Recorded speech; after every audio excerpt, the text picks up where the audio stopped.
നൂറിൽ വഫാത്തായ അബൂ സുലൈമാനുൽ ഖത്താബിയുടെ ശഗ്നു ദുആ എന്ന കിതാബിനെ ഉദ്ധരിച്ചുകൊണ്ട് ഇമാം ഫഖ്റുദ്ദീൻ റാസി പറയുകയാണ് വഹഖീഖത്തു ദുആഇ. കേട്ടോ, മനുഷ്യ കഴിവിന്റെ അപ്പുറത്തുള്ളത് എന്നല്ല, പഠിച്ചു വെച്ചോ എന്താ ദുആ എന്ന്. വഹഖീഖത്തു ദുആഇ, ദുആഇന്റെ നിർവചനം ഇസ്തിദ്ആഉൽ അബ്ദി റബ്ബഹു അൽ മഊനത.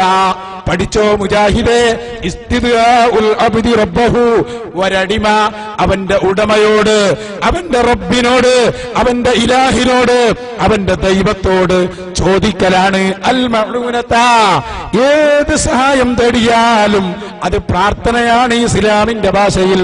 പഠിച്ചു വെച്ചോളൂ, ഒരടിമ അവന്റെ ദൈവത്തോട് നടത്തുന്ന ചോദ്യം, അതിനാ ഇസ്ലാമിൽ പ്രാർത്ഥന എന്ന് പറയുന്നത്.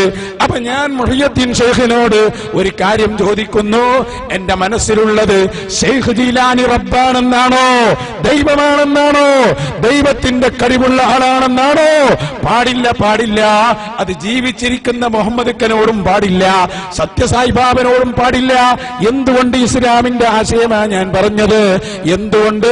ലാ തദ്ഉ മഅല്ലാഹി അഹദാ. അതാണ് ആ പറഞ്ഞ ദുആ.